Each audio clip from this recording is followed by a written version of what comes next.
Yali Madad. Welcome to today's program. My name is Hassan Ali Jiwani and I am a member of the Aga Khan Health Board for Tanzania. Today we are going to talk about gastrointestinal health. Gastroenterology is a branch of medicine focused on the digestive system and its disorders. Diseases affecting the gastrointestinal tract, which include organs like the stomach and intestines, are the focus of this specialty. Physicians practicing in this field are called gastroenterologists. Today we are here with Dr. Masolwa Ng'wanasayi from the Aga Khan Hospital in Dar es Salaam, a consultant gastroenterologist. He will speak about some of the gastrointestinal disorders that affect many of us, some of the signs and symptoms, and the treatments available. Welcome, Dr. Masolwa. Thank you for being here today. Thank you, Mr. Hassan. Yeah, it is a pleasure, and I'm very grateful for welcoming here for this session. Yeah, so as you correctly introduced, gastroenterology is a practice of diseases, treating disease of the gastrointestinal tract, but also it includes disease of the liver and disease of the pancreas. Okay. So when we deal with the disease of the liver, and we call this area subspecialty hepatology. But also the pancreas is another organ that is also assisting the digestive system together with the liver. Okay. So that one is also included in the practice of gastroenterology. So that's in a brief gastroenterology is all about. Perfect. So we would also like to know, and can you please tell us about that? What is gastroenterology and hepatology, and what it is all about? Yes. So as I said before, so gastroenterology will include disease of the luminal disease, Okay. that are affecting the food pipe, the esophagus, the stomach, the small intestine, and the large intestine. So any disease that is affecting the gastrointestinal tract, the lumen, these are diseases of the gastrointestinal tract. But the other diseases that are also in conjunction, or that we deal together with that, are the disease of the accessory organs. So these are organs that are assisting the digestive system. So these include the liver and the pancreas. So also there are several other diseases that we also deal with in our practice, which are involved in those two other organs. Okay. And what are the most common types of gastrointestinal disorders generally and specifically here in Tanzania? Yeah, so in Tanzania, I would say the most common gastrointestinal disorders will be infectious, especially diarrhea.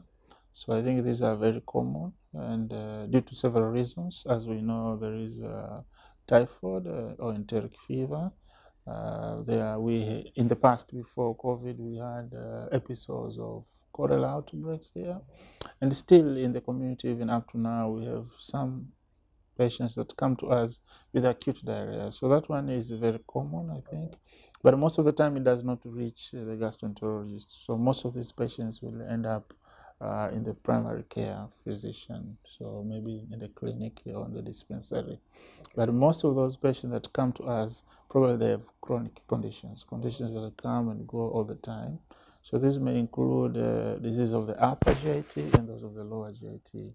So for the upper ones, the most common that we see diseases that are due too much acid in the stomach or in the food pipe.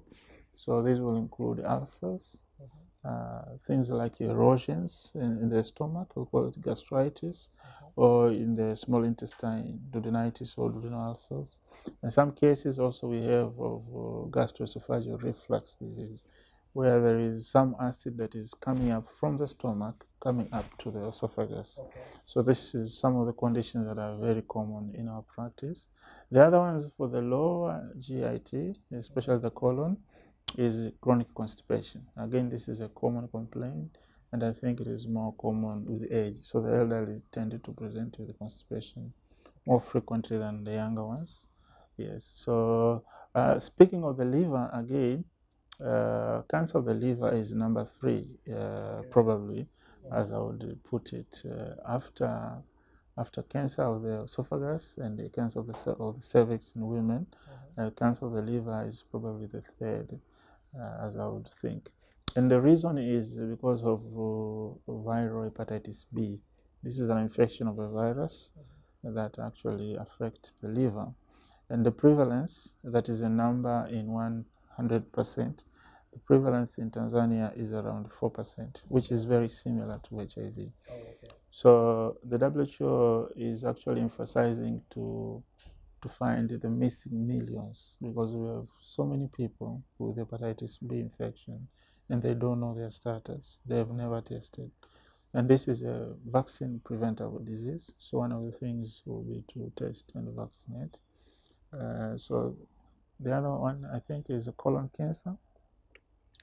Prevalence is still probably lower than in the West, but it is a disease that is coming up with the urbanization.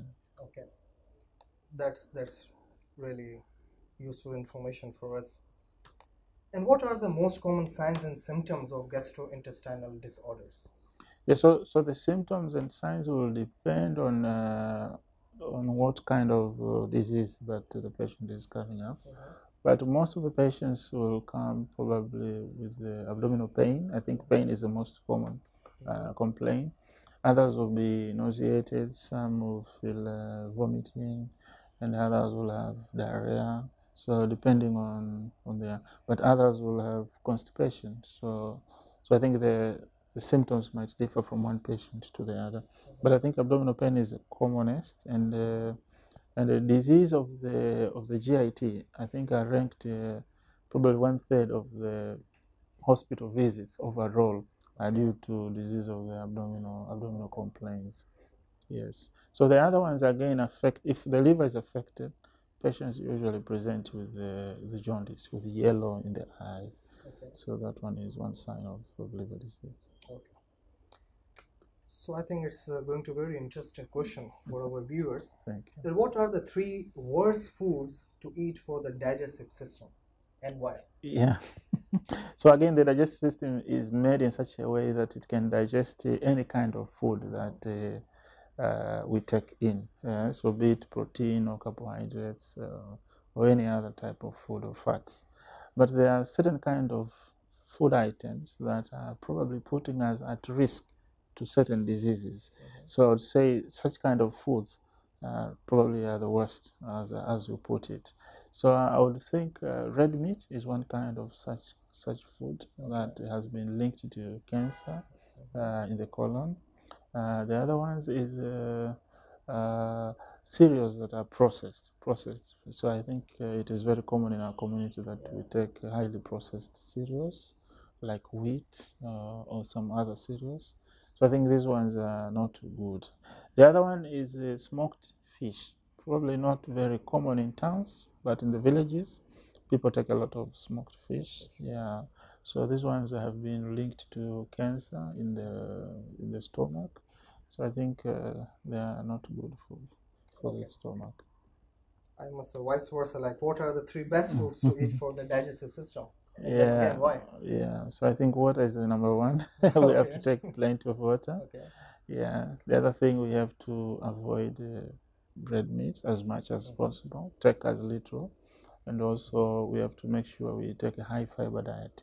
So vegetables, fruits, and unprocessed cereals are probably the best foods. Yes. Okay. What kind of tests and procedures are available? So in the practice of gastroenterology, we utilize several tests that are available in the hospital. So some are in the laboratory, some are in the radiology department for imaging, which will include probably the ultrasound or some of the X-rays or the CT or the MRI. But more specifically for the digestive tract, we do endoscopy. So endoscopy is like a camera in the lumen of the GIT. So this is a camera and a torch on a flexible tube like this. Okay. So there are 2 main kinds of endoscopy, for the upper one and the lower one for the colon. So to examine if somebody has an ulcer, has an erosion, or has a swelling in the stomach or anywhere in the GIT, we have to do endoscopy. The other one that is also coming up in our field, and it is common elsewhere but now introduced in our area now, is for the disease of the liver and the pancreas. So we do endoscopy and do interventions to treat disease of the liver and some of the disease of the pancreas, which is ERSP. So ERSP is a combination of endoscopy and an X-ray machine that we call this fluoroscopy, which gives live moving X-ray images. So with the contrast material, we inject into the biliary system, which is going up into the liver. Then we see several kinds of diseases that we can see and we can treat. So this is now also available at Aga Khan Hospital, Dar es Salaam. Okay. And how can one prevent this gastrointestinal disorder?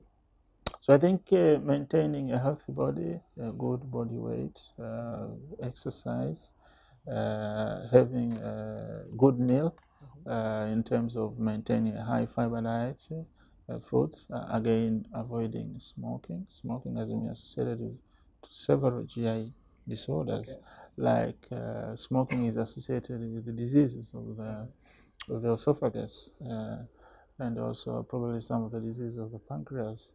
And also alcohol again is associated with both of the two.